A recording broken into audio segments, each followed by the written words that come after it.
friends. Welcome to library. I'm glad you came to read with me today.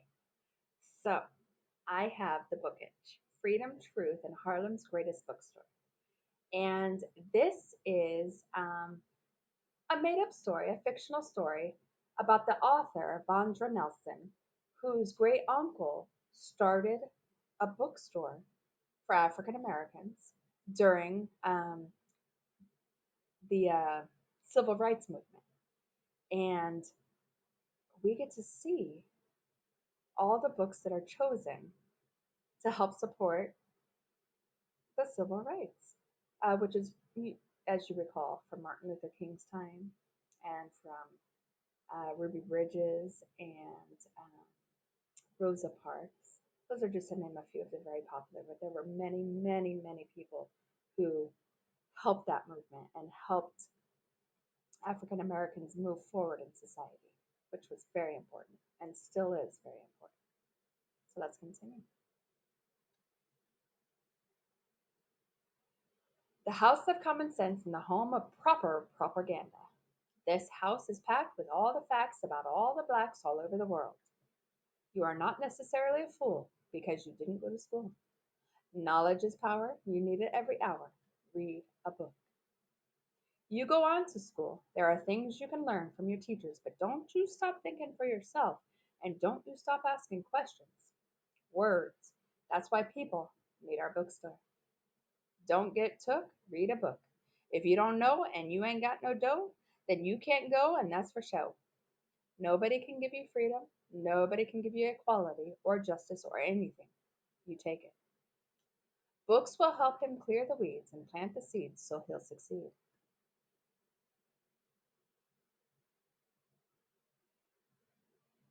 The house is packed with all the facts about all the blacks all over the world. That's what it says above our door. We own this place, this house, the National Memorial African Bookstore. It's our home, just about, because we spend so much time here. On weekends and in the summer, I ride my bike to the store and help Dad.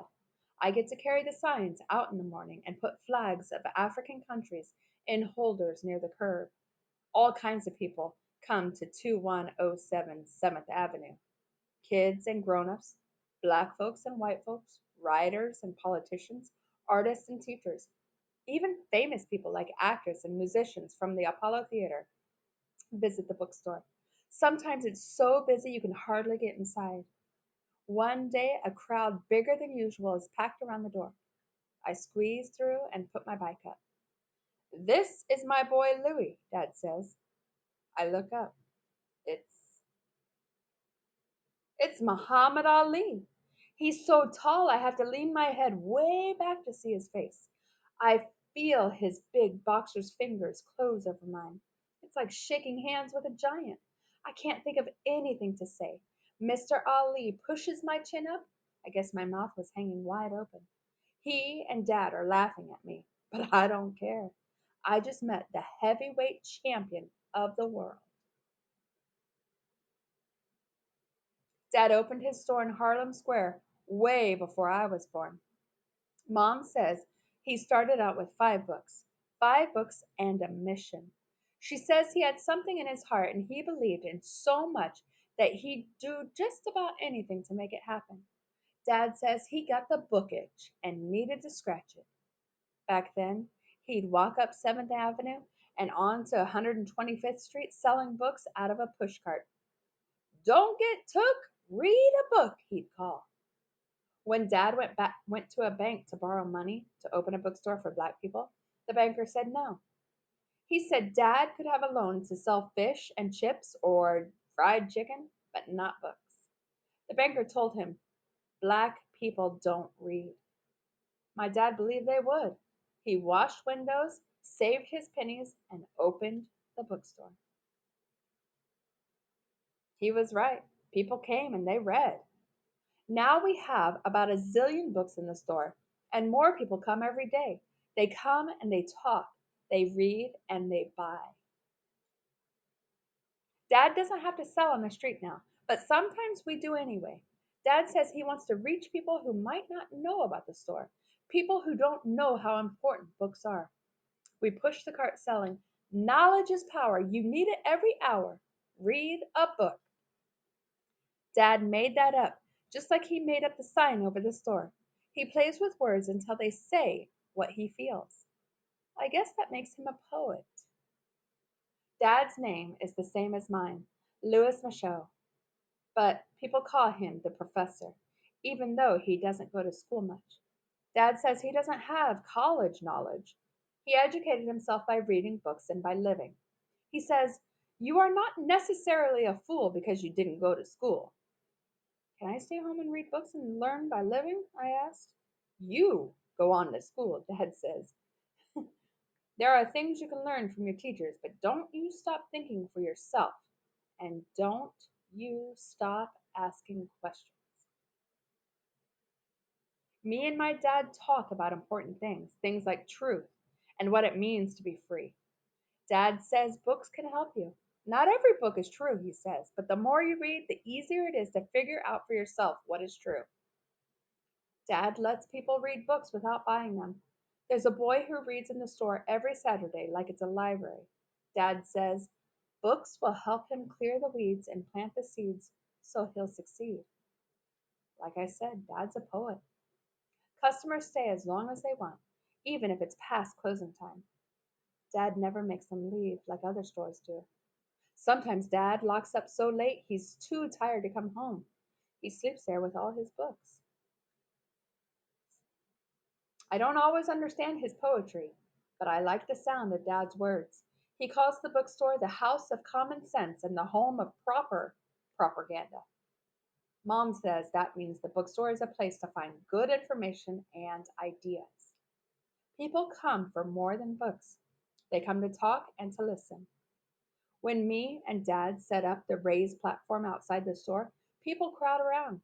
They know there's going to be a rally. News spreads fast. Some people find out from flyers. Most folks hear through the grapevine. I like to stand on the platform and look out. People, people everywhere. There are some squad cars too. Dad jokes, anytime more than 3 black people congregate, the police get nervous. People come here to talk and about fighting for the same rights people have, same rights white people have. Talk about jobs and voting, about how black folks should respect and support each other. People shout angry words. They kid around and laugh. Sometimes I don't get why they're mad and what's so funny. Dad talks to the crowds from the platforms too. He says black people need to learn their history by reading books. If you don't know and you ain't got no dough, then you can't go, and that's for sure. The days Mr. Malcolm X speaks, lots of people come. When we first met, Mr. Malcolm shook my hand and gave me the kindest smile. He and my dad are friends. Mr. Malcolm even gets mail at the store. He loves books as much as we do. He says he could spend the rest of his life reading just to satisfy his curiosity. When Mr. Malcolm comes to the store, he sits in the back room and talks with Dad about what he's going to say before climbing onto the platform. The crowd claps and cheers so much Mr. Malcolm has to wait a long time to get it to be quiet before he can say anything. Then, when he does, they get riled up all over again. I remember one time he said, nobody can give you freedom. Nobody can give you equality or justice or anything. If you are a man, you take it. And that really got them going. There are bodyguards watching out for Mr. Malcolm. When I ask Dad why, he says Malcolm speaks the truth, and there are people who don't want us to hear it. One cold day, I'm down at Rockefeller Center, ice skating with my friends. When Dad comes to me, he says, hurry now. I have to get up to the Audubon ballroom. Malcolm's expecting me. I jump in the car and Dad takes me home, and then he speeds off toward the ballroom. While I'm doing my homework, Mom gets a phone call. She covers her face and turns away. Mom hangs up and looks at me. Malcolm. Her eyes are wet. She can't talk for a minute. Someone shot him when he stood up to give his speech. I can't breathe. Mom opens her arms. I run to her. Don't worry, she says. Your father is coming home. In, out, I am breathing again. Later, I hear Dad's key in the door. He hugs Mom and me and sags into his chair. He takes off his glasses and cleans them, and at last he says, when I got to the ballroom, everybody was rushing out, screaming and hollering. I went inside, and there he was, lying dead. Dad kind of shivers. I was supposed to be sitting right beside him. I'm glad he wasn't. I'm sad they killed Mr. Malcolm, but I'm glad my dad is all right. I'm glad I went skating and Dad came to get me. I'm glad. After I go to bed, Dad sits in the living room crying in the dark. I never heard Dad cry before, and I don't know what to do. I can't keep from crying too. In the morning, Dad comes to my room. He looks tired, but okay. He sits on the edge of my bed and pets my forehead. Malcolm used to say, if you're not willing to die for it, put the word freedom out of your vocabulary. Dad said, they think they got rid of him, but people won't forget Louis. His words will never leave us. Words. That's why people need our bookstore. Maybe someday I'll believe in something so much I'll have the itch to make it happen. For now, I read books. I ask questions. I listen to the people on the platform outside, and I talk with my dad about truth. Here at the National Memorial African Bookstore. And here's a little bit about Louis Henri Michaud, um,